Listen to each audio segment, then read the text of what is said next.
Pues bien, buenas tardes para cada uno de ustedes. ¿Sí me logran escuchar? Sí, licenciado. Va, Sí, muy bien. licenciado. Muy bien, el día de hoy pues vamos a ver la quinta fase o el bloque número 5 o parte del bloque número 5 que corresponde a la etapa inmediata. eh, Corresponde a la etapa inmediata y bueno, son algunos aspectos muy importantes. O historia inmediata, ¿verdad? Etapa inmediata o historia inmediata. Quiero comentarles el día de hoy con respecto a esto, ¿verdad? De la historia de los años que hemos visto en las otras sesiones para atrás o en los sábados anteriores. Hemos visto las consecuencias que se han dado en cuanto a toda la historia de Guatemala. Y hoy no es la excepción, ¿verdad? Entonces quiero iniciar desde acá. La primera diapositiva dice mapa del mundo en Guerra Fría y ahí aparece lo que está al lado derecho en tonos de color rojo los aliados de la URSS, que es Rusia, y otros países comunistas, y en tono azul, OTAN, que es Estados Unidos y sus aliados capitalistas. Los puntos rojos significan guerrillas comunistas y los puntos azules guerrillas anticomunistas. Guatemala aparece en azul como con un punto rojo. Ahí se ve en miniatura, ¿verdad? Tal vez tan pequeñito, ahí no se logra ver exactamente. Dice que la Guerra Fría fue un enfrentamiento político, económico, social, militar, informativo e incluso deportivo, iniciado al finalizar la Segunda Guerra Mundial, cuyo origen se suele situar en 1947 durante las tensiones de la posguerra y se prolongó hasta la disolución de la Unión Soviética entre los bloques occidental capitalista liderado por Estados Unidos y el oriental comunista liderado por Unión Soviética. Si desde ahí vemos en en la primera diapositiva, ¿verdad? Que hay dos sectores o dos bandos, ¿verdad? Uno de Rusia y uno que son los comunistas y otro por la OTAN que son los capitalistas, ¿verdad? Pero también vemos ahí en este caso de que se venía a suscitarse una Segunda Guerra Mundial y bueno, ahora, ¿qué papel juega Guatemala en eso? Veamos la siguiente diapositiva. Las razones de este enfrentamiento fueron imperialistas, ideológicas y políticas. Cada uno de los dos bloques deseaban implantar en el planeta su modelo de gobierno. Cuando habla de los dos bloques, se está refiriendo a los comunistas y los capitalistas, uno liderado por Rusia y el otro liderado por Estados Unidos. Entonces, que quede claro que son dos bloques, ¿verdad? Uno por los capitalistas, que era Estados Unidos, y otro por los comunistas, que es Rusia, ¿verdad? Por dos bloques deseaban implantar en el planeta su modelo de gobierno y utilizar los recursos de sus aliados con el menor costo posible. Si bien este enfrentamiento no llegó a desencadenar una guerra mundial, la entidad y la gravedad de los conflictos económicos, políticos e ideológicos que se desencadenaron marcaron gran parte de la historia de la segunda mitad del siglo XX en todo el mundo.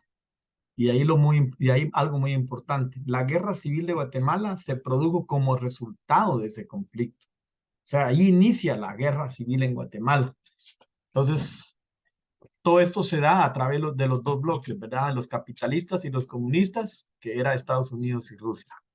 En la siguiente diapositiva ya habla cerca de un gobierno, en este caso es Idígora Fuentes, que organizó un fraude electoral en los comicios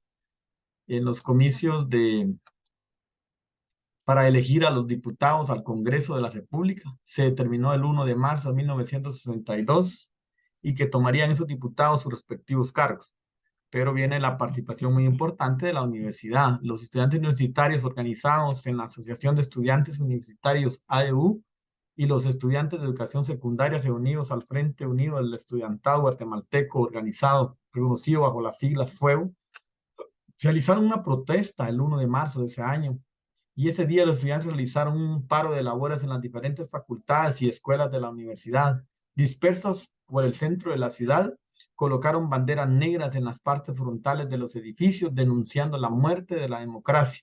La protesta tuvo efecto. En los siguientes días crecieron las acciones en contra del régimen e inclusive grandes manifestaciones en las calles de la capital. Vemos acá, ¿verdad? Por eso, por un fraude suscitado por este presidente Diego Fuentes, se dan acciones de manifestación. Estas manifestaciones ya no es la excepción. Ustedes han vivido las manifestaciones en estos años, creo que son somos testigos de las manifestaciones, por ejemplo, en el gobierno de Otto Pérez Molina, que se va de manifestar frente al Palacio Nacional hasta de pedir la renuncia de él, ¿verdad? Y claro, porque son cargos que se le imputan en su contra en cuestiones de malversación de fondos, ¿verdad? En fondos, malversación de fondos, ¿verdad? Pasamos a la siguiente diapositiva. De ahí voy a pedir una participación de ustedes. Voy a continuar en la siguiente diapositiva. En el año de 1963 se da un golpe de Estado. Estando el gobierno Idígoras en la cuerda floja, por calmar los ánimos, autorizó que el expresidente, el socialista Juan José Arévalo, liderara alrededor de a quien se unificaba toda la izquierda. Ahora, este personaje ya había sido presidente, ¿verdad? Y dice que regresaría al país y fuera candidato para las elecciones de 1963. Así pudiera ser electo presidente para el 1964 y 1970. La cúpula del ejército de Guatemala y las clases altas más conservadoras de la ciudad se opusieron rotundamente, temiendo la posibilidad de que se repitiera las experiencias de 1944 y 1954. A finales de marzo, los rumores de que Arévalo ingresaría al país arreciaron. El 29 de marzo, todos los periódicos del país dieron la noticia en sus portadas de que Juan José Arévalo estaba en Guatemala, ¿verdad? A veces ya aquí vemos los intereses comunes, alguien que se interesa por algo, ¿verdad? Yo creo que el sábado pasado mencionaba acerca de la reciprocidad. Nunca van a hacer algo sin recibir nada a cambio. Siempre hay algo de por medio en cuestiones de verdad. En la siguiente diapositiva, al día siguiente, en la madrugada del 30 de marzo de 1963, Miguel Idígoras Fuente fue derrocado por su ministro de Defensa, el coronel Enrique Peralta Zurbe, quien inmediatamente declaró el estado de sitio y pensando en que el triunfo electoral de Juan José Arévalo era seguro e inevitable, anuló las elecciones de 1963, acusando a Idígoras de estar a punto de entregar el poder en las manos del enemigo. Idígoras fue expulsado del país hacia Panamá. Con este golpe de Estado se truncó la primera oportunidad de reencauzar a Guatemala en la vida democrática interrumpida hacia una década. Hasta esa diapositiva, vamos a dejar la diapositiva número 6. Ahora, hoy platicamos en su momento. Se recuerdan que hay dos sectores que se enfocaron en cuestiones. Uno eran los capitalistas y otro eran los comunistas, ¿verdad? Y Guatemala ahí también estuvo de alguna forma inmerso. ¿A qué lado? Hacia el lado de Estados Unidos, al lado de Rusia, ¿verdad? Pero se dan situaciones dentro de lo que es el estatus de gobierno acá en Guatemala, de que con mucha anterioridad en los años que hemos tocado o que hemos mencionado, siempre se ha dado aquello de alguien buscar el bien común. Siempre si alguien va a estar dentro del asunto, tiene que estar de acuerdo para poder alcanzar ciertos fines o ciertos beneficios. Nunca va a haber alguien que dé algo con generosidad. Generosidad significa dar algo sin recibir nada a cambio, ¿verdad? Yo a veces le menciono a alguien, cuando usted va a comprar algo, usted va a recibir un bien y va a entregar un dinero a cambio que se lo den. A excepción de que se lo regalen, obviamente usted se lo lleva sin pagar o que se lo robe, ¿verdad? O que se lo robe, obviamente no lo paga, pero de lo contrario, usted va a pagar algo y se va a llevar algo. Entonces ahí es reciprocidad. Yo te pago y tú me das. En cuestiones políticas es tú me ayudas y yo te ayudo. Yo te ayudo financiando la campaña y tú me ayudas dándome proyectos, porque esa es la modalidad que se utiliza. Y bajo todos los puntos en cuestiones de puestos de funcionarios donde ganan grandes sumas de dinero. Entonces, en estas diapositivas que hemos visto, ¿qué opinaría usted al respecto? Vamos a ver, señorita Shirley Berenice Castro. ¿Qué opina usted de estas diapositivas que he presentado? ¿Qué enfoque le podría dar usted en cuanto a eso? ¿Es aceptable? ¿Se ha dado eso? ¿Qué más se ha dado? ¿O qué sabe usted de eso?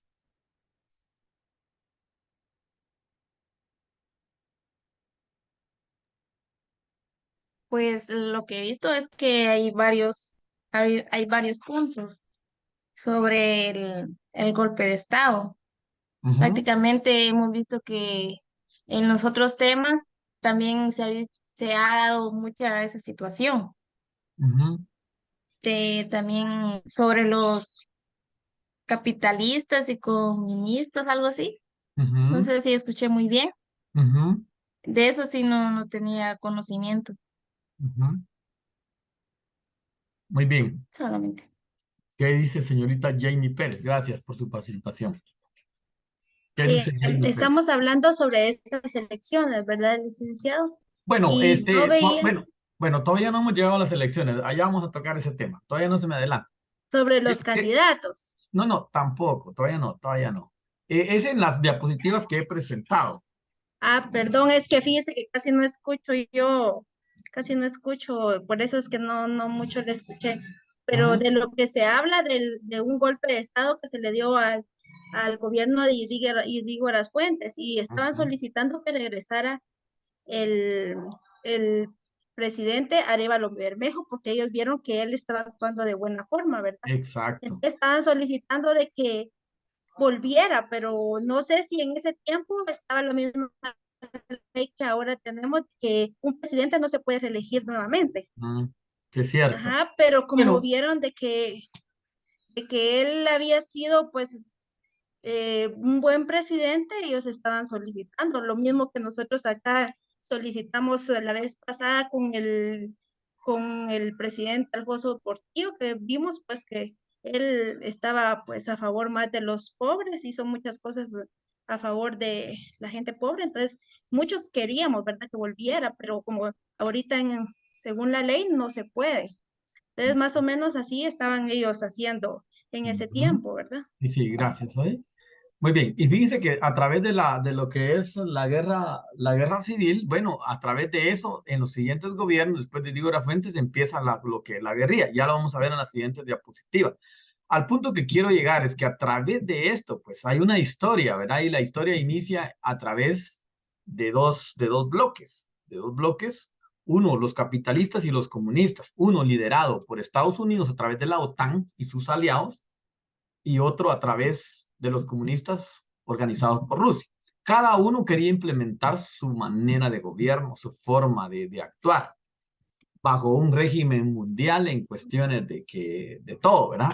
Y de esa forma, pues aprovechar recursos, siempre con objetivos así de enriquecerse ciertos grupos de personas, ¿verdad? Pero vemos acá que dentro de eso surgen a través de estas dos vías que empiezan los insurgentes o los guerrilleros, como comúnmente se le decía aquí en Guatemala, con el ejército, ¿verdad? Y que eso generó muchas muertes. Eso generó muchas muertes. ¿Por qué razón? Porque estaban patrocinados o en este caso por Fidel Castro y de Cuba, financiados económicamente. Y bueno, hay una situación, ¿verdad? Y otros países quizá en su momento lo financiaron para poderle enfrentar o poderse enfrentar con el ejército de Guatemala. Ahora, dentro de esta historia, porque estamos hablando del año 1954, a la fecha, hay demasiados años en cuestiones de trascendencia, en cuestiones de gobierno. Cada uno quizá podrá tener alguna acción positiva, pero hay otras acciones negativas y algo muy importante, la Universidad de San Carlos ha jugado un papel, pero muy, muy valioso. Y específicamente los de la Facultad de Derecho. ¿Por qué las facultades de Derecho son los primeros en pronunciarse en cuestiones de este tipo de acciones? ¿Por qué razón? Porque ellos están estudiando leyes y a la hora de estudiar leyes a veces sale, fíjese que ahora dice, hay un decreto que dice esto y esto y esto y después como que lo analizan y dicen esto no es lo correcto y entonces convocan a manifestaciones porque se dan cuenta de acciones que están tomando a través en el Congreso, a través de los diputados en su momento que van a perjudicar, digamos, a los maestros, que van a perjudicar a la clase obrera, que van a perjudicar a los trabajadores, ¿verdad? Entonces en su momento toman acciones. Punto muy importante, la universidad ha hecho su papel, ha defendido los derechos, pero ven, también recuerdo, y les recuerdo en la sesión anterior, donde algunos que iban a venir a apoyar a la huelga de El Salvador, un presidente los bloqueó, ¿verdad? ¿Por qué razón? Porque a veces no quieren recibir las verdades que en su momento se les da, como a veces se da específicamente en el viernes de Dolores o viernes de la huelga universitaria, ¿verdad? Donde está la libre expresión y ese día le pueden decir de todo al presidente, ¿verdad? Eso sí, sin dañar la propiedad privada. porque antes se suponía que los sancarlistas hacían grafitis, dibujos y todos en cuestiones de las persianas y en todos los bienes inmuebles de la zona 1, cuando realmente había hombres y mujeres infiltrados en cuestiones de pandillas y andaban haciendo de las suyas, infiltrados diciendo que eran universitarios. Hoy, gracias a Dios, ya no se ve mucho esa acción, ¿verdad? Pero sí, en cuestiones de manifestaciones, creo que la Universidad de San Carlos ha hecho un papel muy importante y obviamente han incitado al pueblo a unirse y otras organizaciones como las que hoy tenemos, ¿verdad? Como Codeca, organizaciones que en su momento pues no quieren dejarse de acciones ilícitas que el gobierno en su momento puede emitir, donde perjudica a la gran mayoría de personas, ¿verdad? Vamos a continuar con otras diapositivas más. No sé si tuviera alguien otra participación antes de continuar con las diapositivas. Sí, Bien. una duda sobre la Guerra Fría en cuestión en Guatemala, el conflicto interno que hubo, un conflicto civil. Ujú. Am, ¿cómo cómo se lo plantea? En lo que vino a perjudicar en la economía y en la cuestión de la canasta básica a Ujú. través de ese conflicto, ¿verdad? Ajá, correcto, sí. Fíjense que todo gasto, porque cuando hablamos de guerra, son inversiones de dinero en cuestiones de municiones, y todo radica en cuestiones económicas. Todo radica en cuestiones económicas. Cuando se está en guerra, todo se pone más caro. ¿Por qué razón? Porque el poco producto que a veces está circulando, alguien lo quiere y lo quiere acaparar por la misma situación. Hoy, mire, hoy no es la excepción, cambiando un poquito a lo del COVID-19.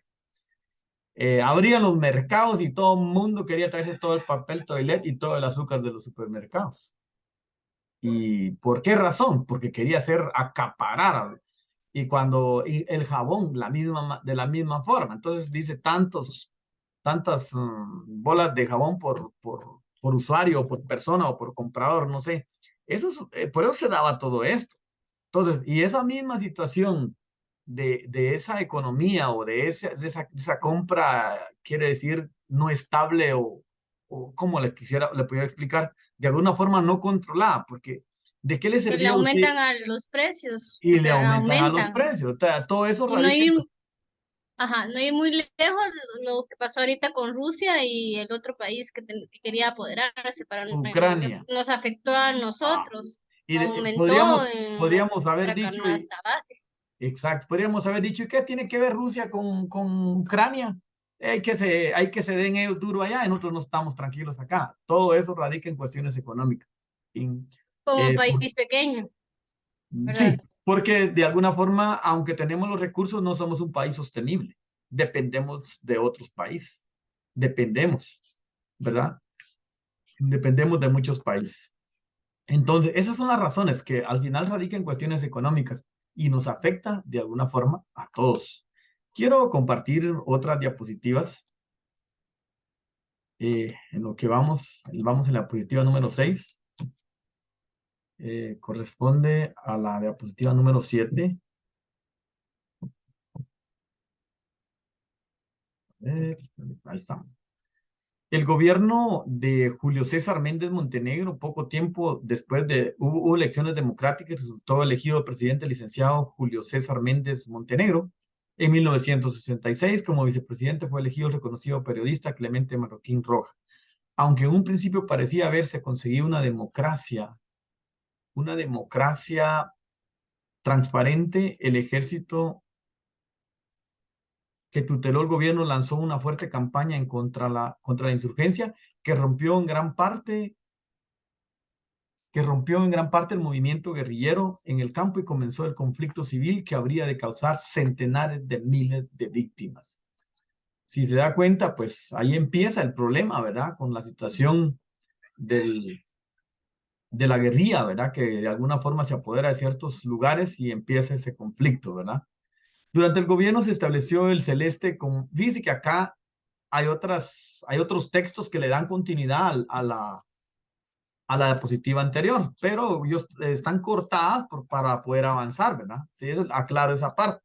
Si se da cuenta, esa diapositiva 7 ya no le da continuidad a la 8. ¿Por qué? Porque cerré el, el párrafo que llevaba por darle prioridad a eso. Entonces, a la hora de que usted lea, se va a dar cuenta de la secuencia de todo eso. Dice que durante este gobierno se estableció el celeste como el color de la bandera y se restableció en 1967 según decreto 2795.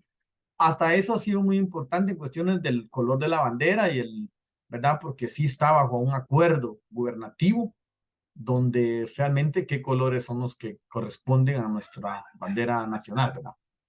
Y también acá menciona esto de Jorge Ubico, que otorgó las fincas cafetaleras a las empresas bananeras el permiso de castigar a los colonos jornaleros, pero que a través de este decreto también estarían exentos de responsabilidad criminal los propietarios de finca. O sea, de alguna forma se les exoneraba esa parte a ellos, ¿verdad? Porque antes se les acusaba de ciertas circunstancias que en su momento pudieran estar o andar en terrenos que no les corresponden, ¿verdad? Su gobierno fue controlado por militares. Mire, acá tenemos también la acción importante en cuanto a los militares que fue controlado. A veces acá se da una manifestación pacífica o una manifestación en asamblea de todo el pueblo. Y puede alguien hacer renunciar a un presidente por cuestiones de presión. Pero también a través de un golpe de Estado lo puede hacer el ejército de Guatemala, ¿verdad? Y acá pues no vemos en este caso las excepciones que se hacen, porque en el golpe de Estado que se le dio a Idígora Fuentes, pues fue su ministro de Defensa, ¿verdad?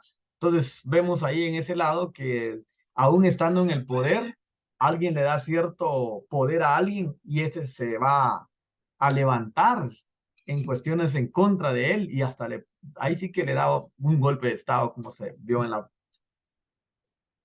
anterior diapositiva.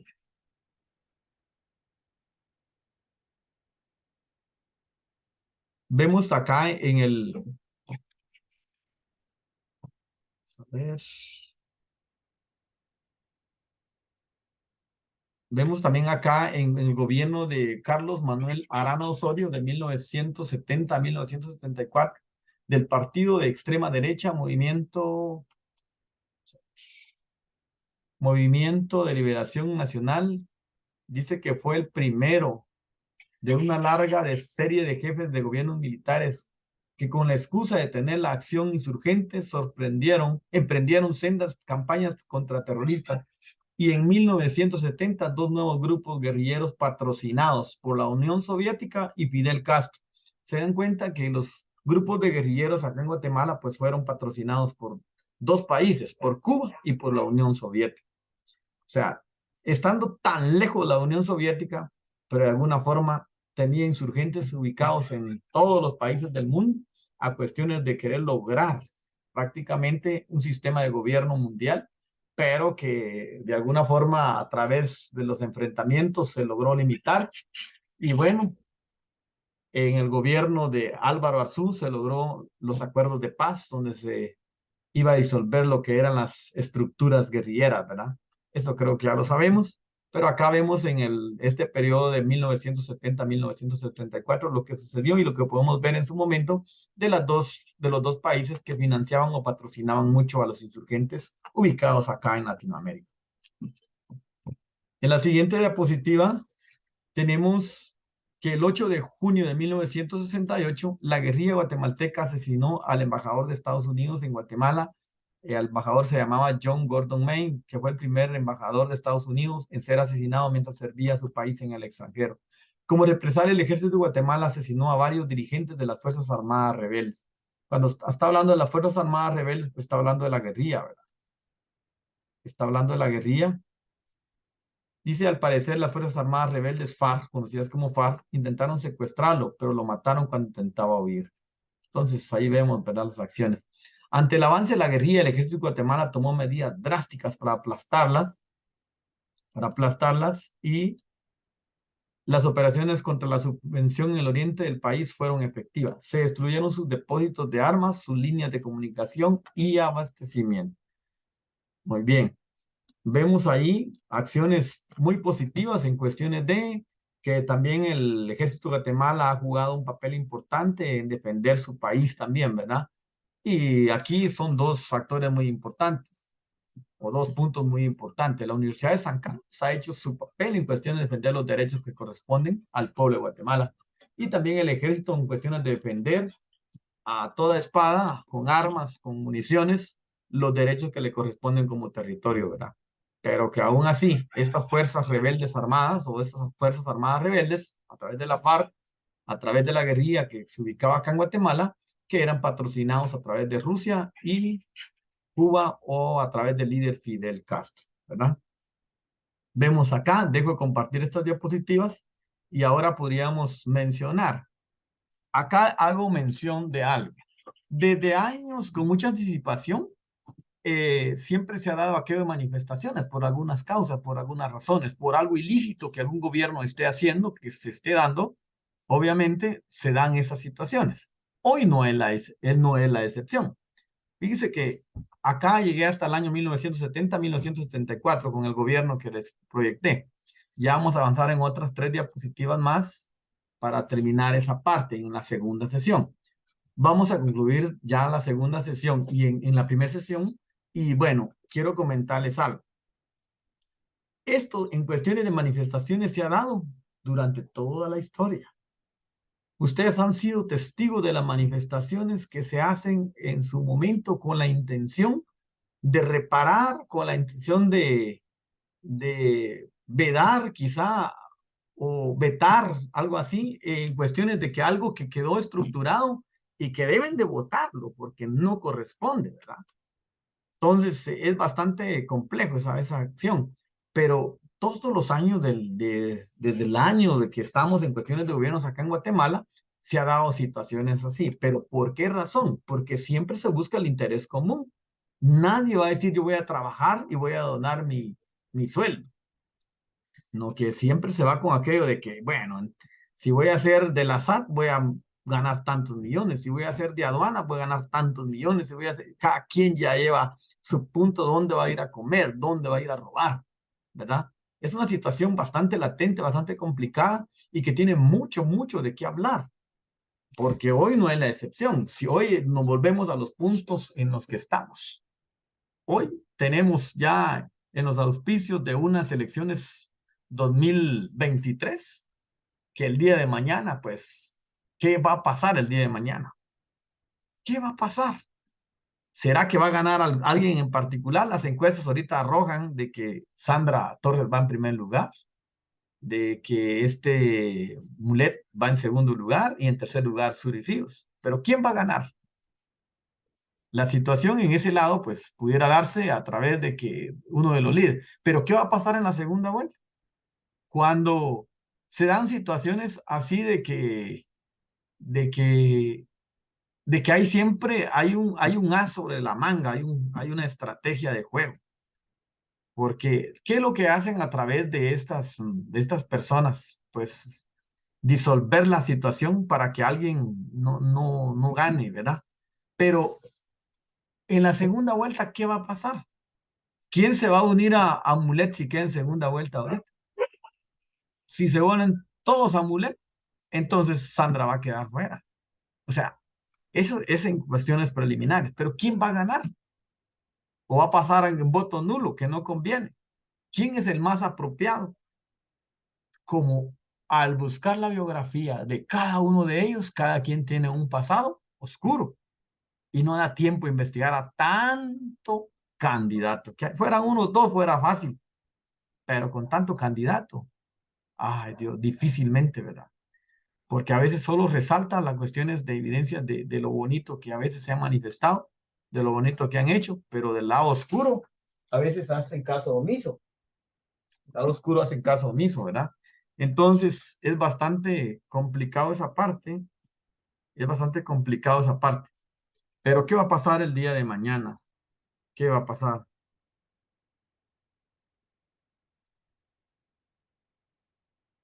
¿Qué va a pasar el día de mañana? ¿Qué podrían decirme ustedes que va a pasar el día de mañana? Quiero la participación de Rosa Judith. ¿Qué opina Rosa Judith?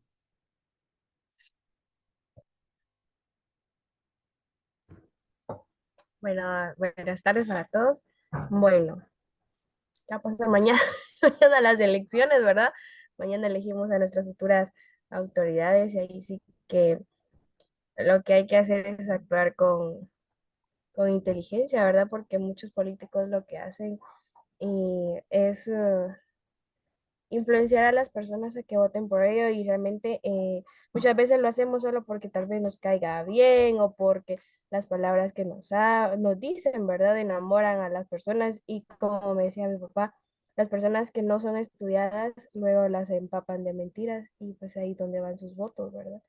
Se engañan con Entonces la ahí sí bolsa que, solidaria, exacto, con una lámina o con una algo así. mislámina.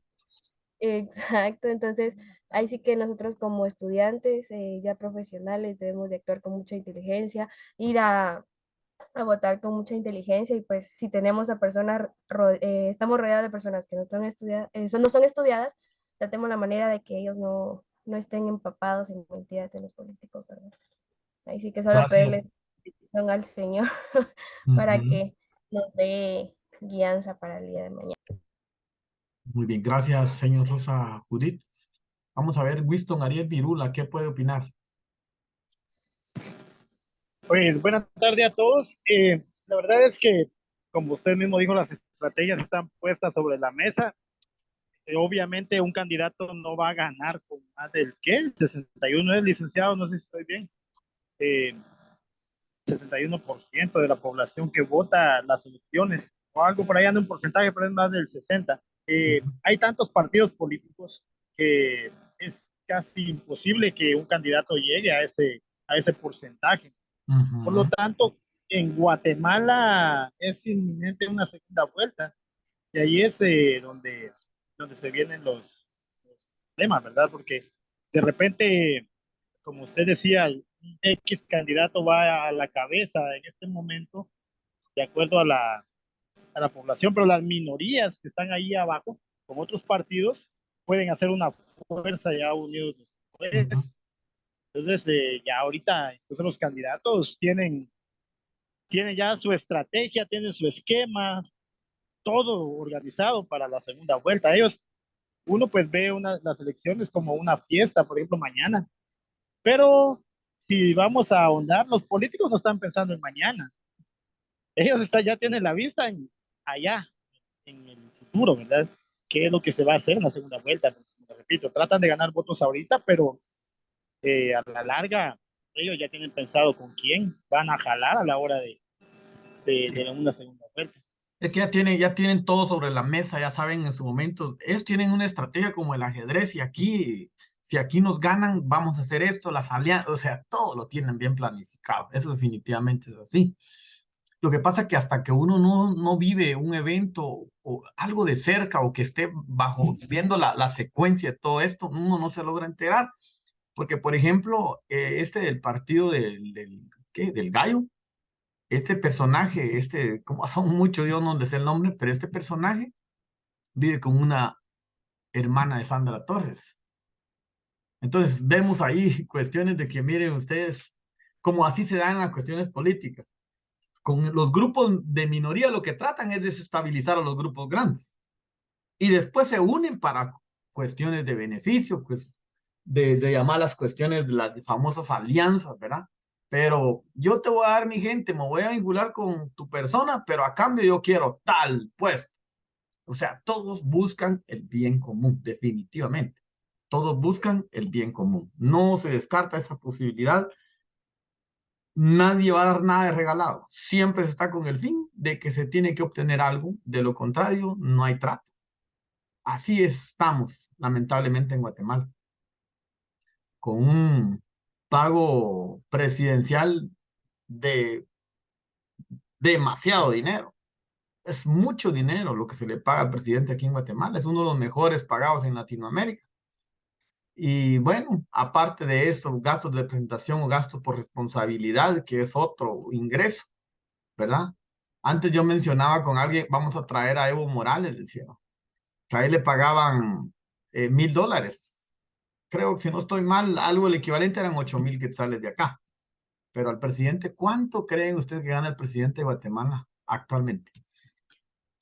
¿Alguien sabe? O por lo menos algo cerca. Él gana más de 40,000 quetzales. O el presidente. Bonificación. El presidente. Sí, Bueno, no estoy mal. ¿alguien más opina cuánto gana el presidente? entre 55 más o menos. ¿Gana más? ¿Alguien más opina? Leo de Paz quiere hablar. Según redondea entre los 40 a 60. Están, bueno, miren, les voy a dejar de investigación, ¿verdad? ¿Alguien opina más? Porque gana más. Y lo pueden buscar después. Ahorita lo pueden buscar y van a ver cuánto gana, pero realmente no gana eso. Gana mucho más. Gana mucho más. Y eso es sueldo base. No, es que lo que pasa que son 18,000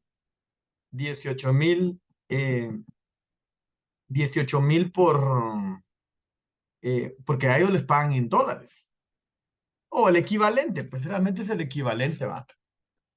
Realmente es Según el lo equivalente. que yo acabo de investigar, dice que gana aproximadamente mensual 33,588 quetzales, pero al incrementar a 148,838 quetzales Ajá, muy bien, gracias. con los gastos. Eso es lo que gastan. Eso es lo que ganan, 148,000 y 135 el vicepresidente. Imagínense qué montón de dinero. ¿Cuándo se va a ganar usted? Pero ni en un año nos vamos a ganar 135,000, ¿verdad? Y ellos se lo ganan en un mes. Entonces, es un montón